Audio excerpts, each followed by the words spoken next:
Bienvenidos una vez más a El Comentario, un programa realizado por Agustín Sancho Cubero. Este programa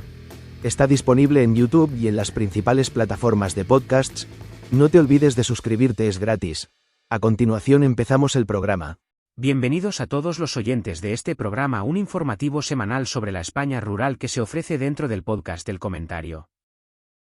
Es un verdadero placer saludarles una semana más en este espacio dedicado a tomar el pulso a nuestros campos y a nuestros pueblos desde la serenidad y el análisis que requiere la actualidad del sector primario y el entorno rural de nuestro país, con actividad frenética en muchas explotaciones agrícolas y ganaderas que miran al cielo y a los mercados con la esperanza de cerrar un año complejo pero lleno de matices importantes para el futuro inmediato de nuestra economía agraria y social.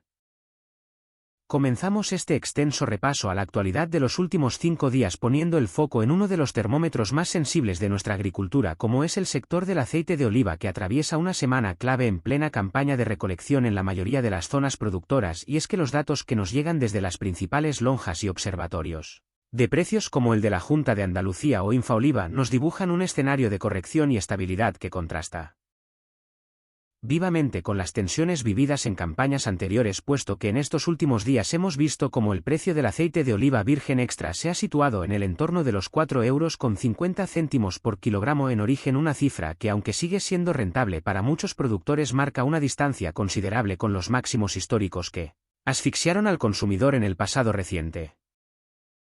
Esta moderación en los precios responde, según los analistas consultados durante esta semana, a una previsión de cosecha que se va confirmando día a día conforme las cuadrillas avanzan en los tajos y las almazaras reciben el fruto, pues las lluvias de otoño, aunque tardías en algunas comarcas, han permitido que el olivo recupere cierto vigor y que el rendimiento graso de la aceituna sea ligeramente superior al esperado inicialmente, lo cual ha inyectado una dosis de tranquilidad en los mercados de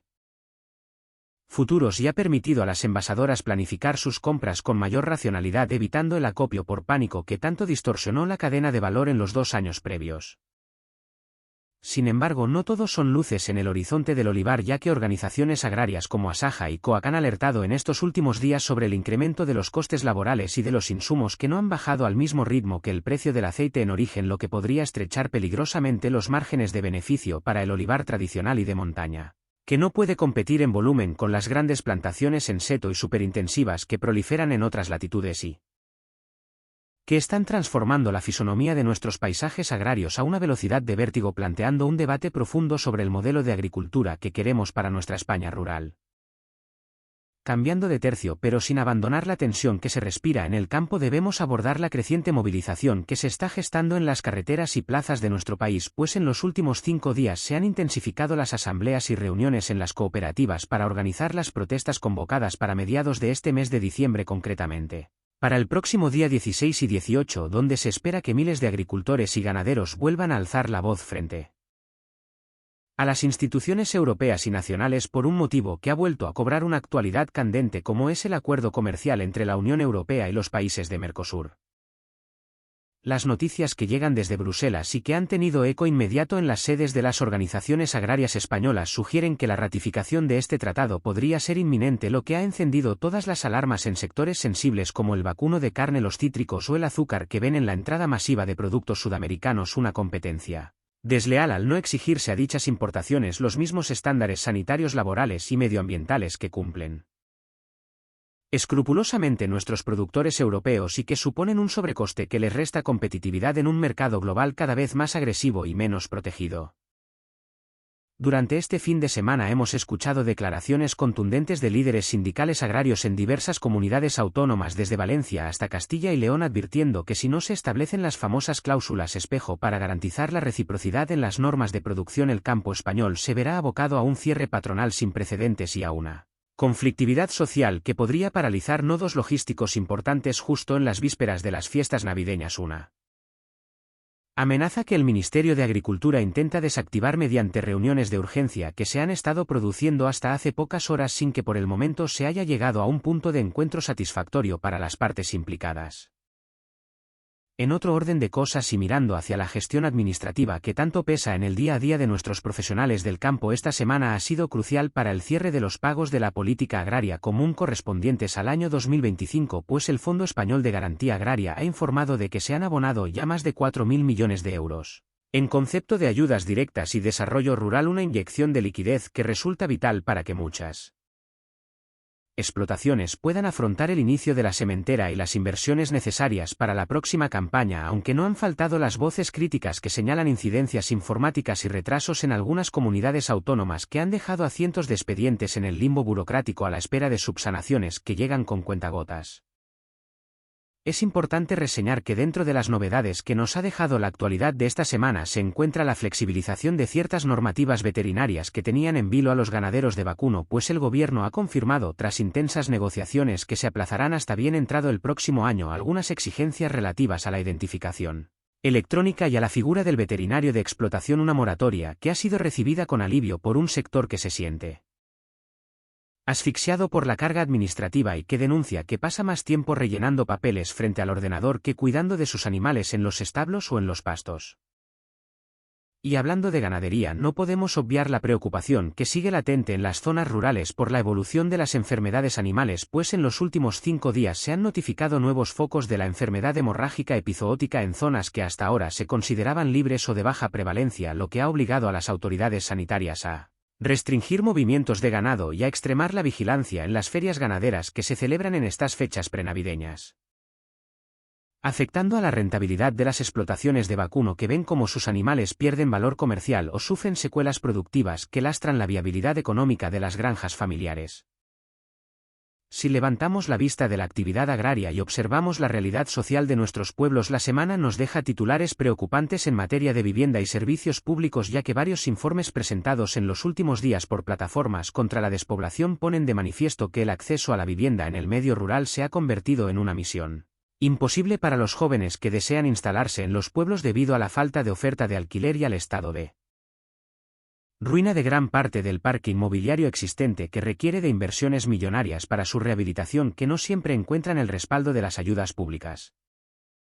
Esta situación paradójica, donde hay pueblos sin gente pero casas sin gente, se agrava con la retirada paulatina de servicios financieros y comerciales que hemos conocido esta semana con el anuncio de cierre de nuevas oficinas bancarias y cajeros automáticos en municipios de menos de 500 habitantes, una exclusión financiera que obliga a nuestros mayores a depender de terceros para gestionar sus pensiones o pagar sus recibos, y que supone un nuevo golpe a la línea de flotación de la autonomía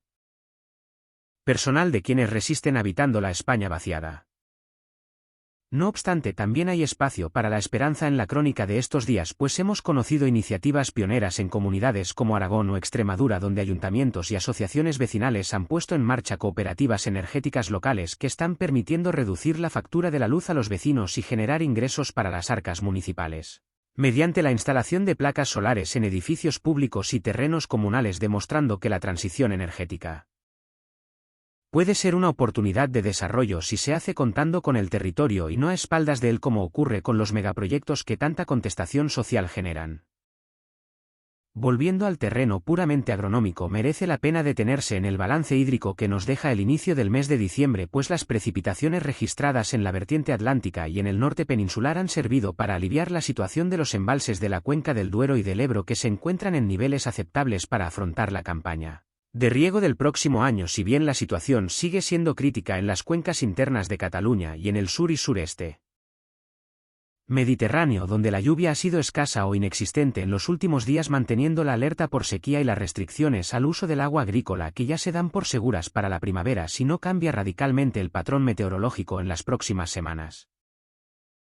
En el sector de los cítricos, la campaña avanza con luces y sombras, ya que mientras la naranja mantiene unos precios razonables en origen impulsada por una menor producción global y la buena calidad de la fruta española, el limón y la mandarina sufren una presión a la baja debido a la saturación de los mercados europeos y a la entrada de cítricos de terceros países como Egipto o Turquía, que compiten con costes de producción inasumibles para nuestros agricultores levantinos, quienes esta semana han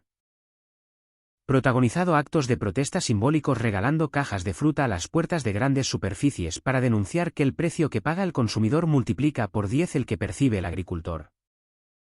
También ha sido noticia en los últimos 5 días el sector del vino, que afronta el final del año con la vista puesta en las estrategias de comercialización para dar salida a las existencias acumuladas en bodega, pues el consumo interno sigue estancado y las exportaciones a mercados clave como China o Estados Unidos se enfrentan a incertidumbres arancelarias y logísticas que han frenado el ritmo de los envíos obligando a muchas denominaciones de origen a plantearse medidas de regulación de la oferta como la vendimia en verde o la destilación de crisis para evitar el colapso de los precios de la uva en la próxima campaña. Resulta fundamental destacar el papel que están jugando las mujeres rurales en la dinamización de la economía de nuestros pueblos, un protagonismo que ha sido reconocido esta semana en diversos foros y entregas de premios donde se ha puesto en valor el emprendimiento femenino en el medio rural con proyectos innovadores que van desde la artesanía alimentaria hasta el turismo experiencial pasando por la prestación de servicios de cuidados a la dependencia, demostrando que el futuro de nuestros pueblos pasa inexorablemente por fijar población femenina y ofrecer oportunidades de desarrollo profesional y personal a las mujeres que deciden apostar por el medio rural como espacio de vida. En el ámbito de la política forestal y la prevención de incendios, esta semana se ha debatido intensamente sobre la necesidad de mantener los operativos de prevención activos durante todo el año y no solo en verano, pues el cambio climático está desestacionalizando el riesgo de fuego y los expertos advierten que la sequedad acumulada en el monte bajo y el abandono de la ganadería extensiva convierten nuestros bosques en auténticos polvorines que pueden arder en cualquier momento, incluso en pleno mes de diciembre, como desgraciadamente hemos visto en algunos conatos recientes que han sido sofocados gracias a la rápida intervención de los medios de extinción. La tecnología aplicada al campo también ha tenido su cuota de protagonismo en la actualidad de los últimos días con la presentación de nuevos proyectos de digitalización que buscan acercar la agricultura de precisión a las pequeñas y medianas explotaciones mediante el uso de imágenes satelitales y sensores de humedad que permiten optimizar el riego y la fertilización, reduciendo costes y minimizando el impacto ambiental, una revolución silenciosa que avanza imparable y que requiere de un esfuerzo formativo importante para superar la brecha digital que aún persiste en muchas zonas rurales donde la conectividad a Internet sigue siendo deficiente y lastra la competitividad de las empresas allí instaladas. Es reseñable asimismo el debate que se ha abierto esta semana en torno a la gestión de la fauna salvaje y su convivencia con la actividad agraria, pues los daños provocados por especies como el jabalí o el conejo en los cultivos siguen en aumento y las organizaciones agrarias reclaman medidas más contundentes de control poblacional y una agilización en el pago de las indemnizaciones por parte de la administración, que a menudo llegan tarde y mal, dejando al agricultor en una situación de indefensión ante unas pérdidas que no son culpa suya sino fruto de un desequilibrio ecológico que nadie parece capaz de corregir eficazmente. Por otro lado, la industria agroalimentaria española sigue demostrando su fortaleza y su capacidad de resiliencia frente a la adversidad, pues los datos de exportación conocidos esta semana confirman que el sector sigue siendo un motor clave de nuestra balanza comercial, con un incremento notable en las ventas de productos cárnicos y conservas vegetales a los mercados asiáticos y europeos, consolidando la marca España como sinónimo de calidad y seguridad alimentaria en todo el mundo, un logro que es mérito de todos los eslabones de la cadena, desde el productor primario hasta el exportador final. No podemos olvidar en este repaso semanal la situación de los trabajadores eventuales del campo que en estas fechas se desplazan masivamente para participar en las campañas de recolección de la aceituna o los cítricos y cuya situación habitacional ha vuelto a ser objeto de denuncia por parte de sindicatos y organizaciones humanitarias que alertan sobre la persistencia de asentamientos chabolistas en condiciones indignas en algunas zonas productoras, reclamando una red de albergues públicos y una mayor responsabilidad social por parte de las empresas contratadoras para garantizar unos alojamientos decentes a quienes con sus manos recogen los frutos de nuestra tierra. En el plano legislativo, la semana nos deja también la tramitación parlamentaria de la nueva ley de desperdicio alimentario, que busca reducir las toneladas de comida que acaban en la basura cada año y que impone nuevas obligaciones a productores, industria y distribución para fomentar la donación de excedentes y el aprovechamiento de subproductos, una norma que ha sido recibida con cautela por el sector, que teme que se traduzca en más burocracia y costes, pero que reconoce la necesidad ética y ambiental de poner freno al despilfarro de recursos naturales que supone tirar alimentos en buen estado. La pesca fluvial y la caza también han generado noticias en estos días, con la publicación de las órdenes de veda para la próxima temporada en varias comunidades autónomas y la polémica suscitada por las restricciones a la caza del lobo en determinadas zonas al norte del Duero, un tema que sigue enfrentando a ganaderos y ecologistas y que se ha colado en la agenda política regional, con cruces de declaraciones y amenazas de recursos judiciales que mantienen la tensión en los territorios loberos, donde la convivencia entre el hombre y el depredador se hace cada día más difícil. Si nos centramos en el cultivo del cereal, la semana ha estado marcada por la incertidumbre en los precios internacionales debido a las tensiones geopolíticas en el este de Europa que siguen provocando volatilidad en los mercados de materias primas, afectando directamente a los costes de los piensos para nuestra ganadería y a la rentabilidad de los cerealistas españoles, que ven como sus cosechas valen menos mientras sus gastos de producción se mantienen por las nubes en una ecuación económica que no termina de cuadrar y que está llevando a muchos a plantearse el abandono del cultivo o la rotación hacia especies más rústicas y menos exigentes en insumos.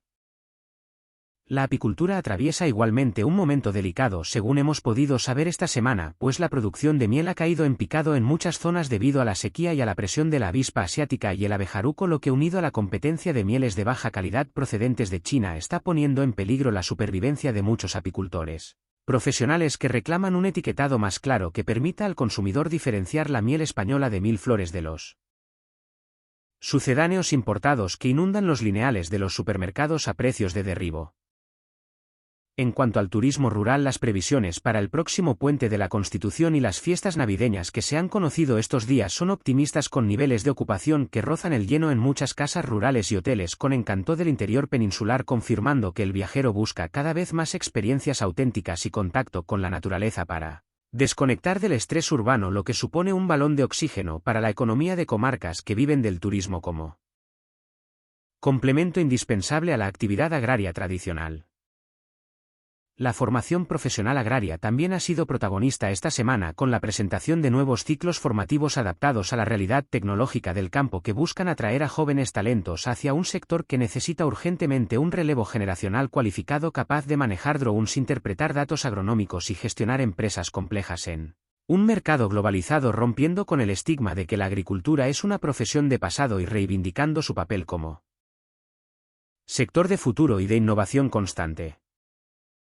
Por último, y antes de encarar la recta final de este informativo, cabe mencionar la preocupación existente en el sector de la flor cortada y la planta ornamental, que encara su campaña de Navidad con buenas perspectivas de ventas, pero con el temor a que la inflación retraiga el consumo de las familias y afecte a la compra de las tradicionales flores de Pascua y abetos naturales, que son el sustento de muchos viveros en estas fechas tan señaladas, donde se juega gran parte de la facturación anual de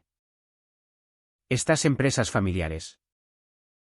En definitiva, la semana que dejamos atrás nos dibuja una España rural viva y luchadora que se enfrenta a desafíos colosales como el cambio climático, la burocracia asfixiante y la competencia global desleal, pero que sigue demostrando una capacidad de adaptación y una resiliencia admirables gracias al esfuerzo diario de miles de hombres y mujeres que se niegan a dejar morir nuestros pueblos y que trabajan de sol a sol para llenar nuestras despensas de alimentos de calidad y para custodiar un patrimonio natural y cultural que es de todos. Ha sido un privilegio contarles todo lo que ha acontecido en nuestro sector primario. Hasta la próxima semana. Hasta aquí esta edición del programa del comentario, un programa realizado por Agustín Sancho Cubero. Este programa está disponible en YouTube y en las principales plataformas de podcasts. Hasta la próxima edición del programa. Muchas gracias. Dirección y realización Agustín Sancho Cubero.